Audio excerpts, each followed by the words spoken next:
Hey y'all, it's your girl Joy Chestnut. I'm sitting in my car about to get my first COVID vaccine. So this is big for me because I don't do vaccines. I had a bad reaction to a flu shot many years ago. Um, so I just really don't do vaccines, but um, some things touched me about this virus and this pandemic, and I want to be protected in the best way that I can. Mostly, I want to be able to go see my children. I want to visit my grandbabies and my daughters without putting them at risk or without being at risk of catching COVID. So I'm hoping that I have a good reaction to it and it does what it claims to do. But I really came on today because I haven't done a 15 minutes of faith in a long time. And last night let me go back a little bit. In December, let me take these off. There we go. In December of last year, when I was graduating with my doctorate degree. So I am officially Dr. Joanne Chestnut now, or Dr. Joy Chestnut, whatever you prefer. But on the exit out of school, I was nominated to be a part of the National Leadership Society. So I joined, and it's an honor, and I've been glad. And last night, their keynote speaker was Dr. King, the daughter.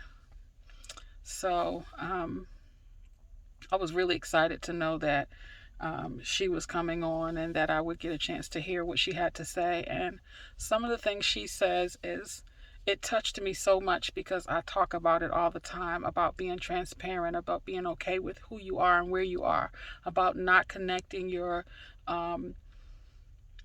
worldly assets with your worth and who you are. So recently I was talking about people who were in Texas and all the things that they've been going through. And I was reading something about someone saying, I lost everything I had.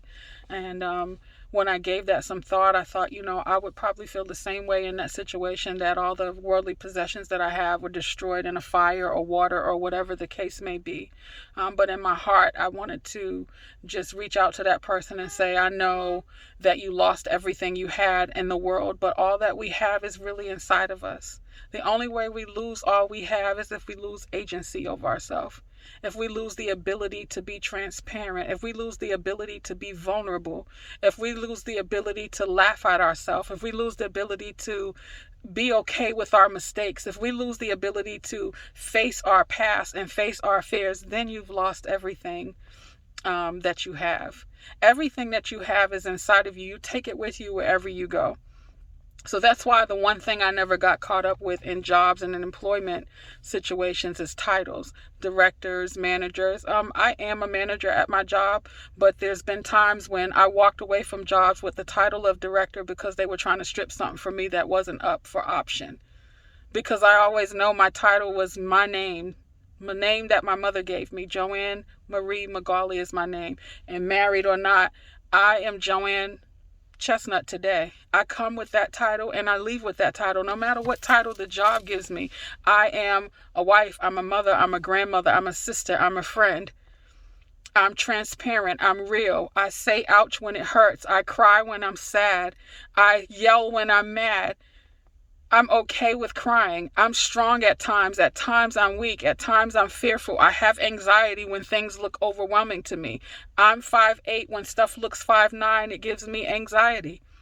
And yes, at the same time, I'm a doctor. I have a doctorate degree. I've gotten a lot of education. I'm a manager at my job. I'm strong in my own sense, but we all have weaknesses. We all make mistakes. And we all fall short of the glory of God. And you have to be okay with that. That's what makes us human. And that's what makes us experience the human experience and appreciate it in others. See, if you don't come to grips with the fact that you are not perfect and that the things that you possess don't make you perfect, the things that you possess, the worldly possessions, actually don't make you rich. Your spirit makes you rich. The joy that's in your heart and your soul makes you rich. The peace that you possess makes you rich. You know what makes you the richest? The connections you have with people. How you impact other people's lives. How you are so transparent and so easy to talk to that you bless other people just by listening. that you bless other people with your presence, that some people's lives wouldn't be the same without you in it. That's what you have. That's your richness. It is not attached to your cars, your money, your status at your job, what material possessions you have, how big your house is. Those are things. You cannot take it with you, and you make a move too wrong or get sick for too long, you can lose all of that. But you can never lose who you are, because who you are is grounded in Christ. If it's not, and you don't have a God, I suggest you get one. I have a great God, and who I am in him is who I live and move and have my being in. Not in the church, even though I love church. I happen to love church, but I'm not grounded through that. I'm grounded through the Holy Spirit that lives inside of me. See, Jesus Christ came to the earth. Jesus Christ is the Son of God. He came here to have a human experience. He was man, experiencing manhood as God, so that he could understand what we were going through when we got fearful, when we felt anxiety, when we felt nervous, when we felt like failures. He was here to experience that, so that he could have a human experience, so that he could help us. So value your human experience. When she spoke last night, Dr. Beverly King, she made the statement and said, I fear failure a lot. She said, I have learned to laugh at myself. She talked about when she first wanted to go into ministry and the calling was on her life, how she didn't want to go at first because she was still drinking and smoking and she didn't think she was good enough for that. She was just so transparent that I already seen her as a powerful woman just from the cloth she's cut from, because of who her father was, because of what her family stands for. In my mind, she was already an icon. Oh, but last night she became so much bigger to me. I couldn't even sleep thinking about how transparent this woman was. How she spoke so easily about her fears. And, I had just mentioned that in a conversation recently. I was talking about the new manager that I have, who does extremely well with managing people. And I understand now why, because you could have all the skills you need to do a great job at your job and be a high performing person. But that doesn't mean you can lead and impact people. See, every manager is not a leader, but every leader can be a manager. And some managers are leaders, and the reason why they are is because they can connect so well with people, not because they can tell people what to do. Your title or role enables you to do that. But having people really want to be connected to you and follow you has to do with how you treat them and how you show your vulnerabilities to them. And I had been recently talking about how my manager, recently we were on a Zoom call and she was talking and there was no sound.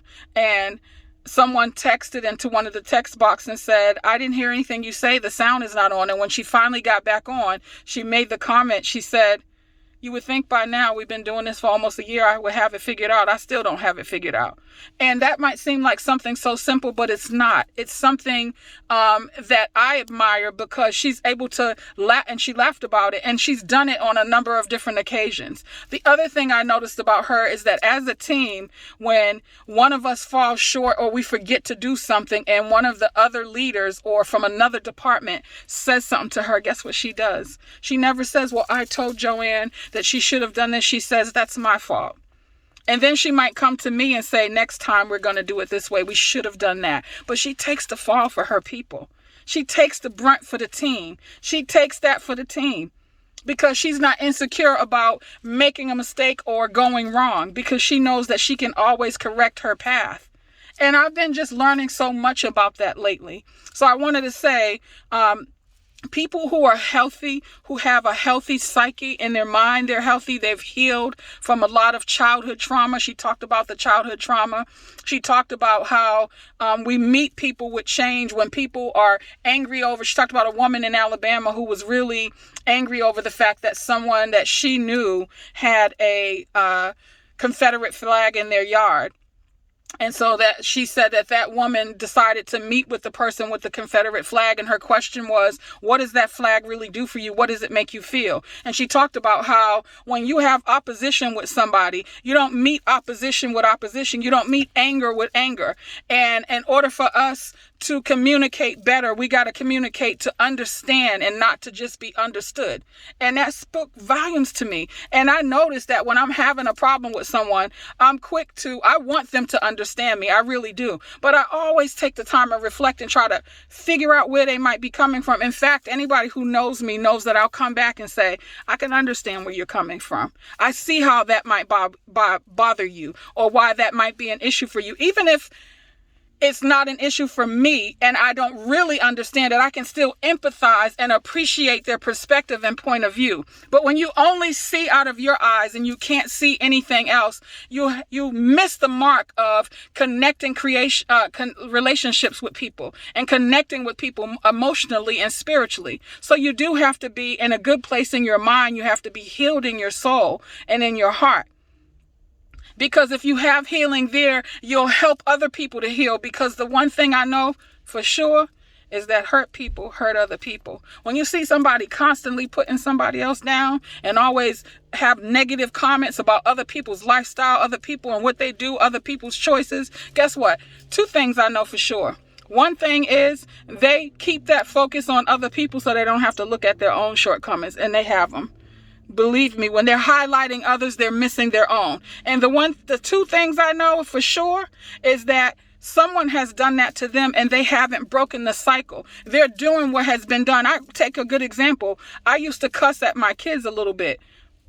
That's just my transparency. I used to cuss at my kids when they were young because my mom cussed at me. I didn't know the hurt and the pain and the impact. When I learned better, I started doing better because I realized that those scars were emotional scars. And I didn't want to put that on my children. But guess what I had to do? I had to take accountability, which she talked a lot about that. I had to come back and say, I'm sorry, I didn't really know what I was doing. I did what was done to me.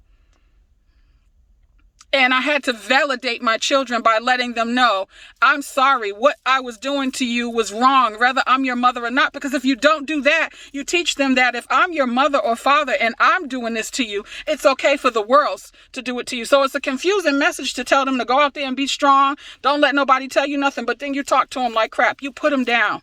You ridicule them. And guess what? You are their biggest critic. But you are the person that they care about impressing the most, and you are hurting them the most with your words, your actions, your deeds against them. In the Bible, when it says, do not put your children's teeth on edge, it means do not provoke them to pain and anger, because they will act out trying to get the love that they're looking for from you. We all need support at every age and every stage of life. I'm 53. I still be like, I miss my mother. I wish I could tell her this. And we didn't always see eye to eye. We didn't always get along. Some of the things she did raising me, I wouldn't do it to my kids, but I still value some of the lessons that I learned from that. And I still miss her terribly. I still need her. I still need that mother figure in my life at 53. Because we need that wise counsel. We need someone who has come before us that can give us advice, that can pick us up when we fall, not kick us when we're down. So I just want to say, after watching I called her Beverly King, Bernice King, I really meant to say. I couldn't even sleep thinking about her and how wonderful and transparent she was. It was awesome for me to see. I have that much more admiration and respect for her.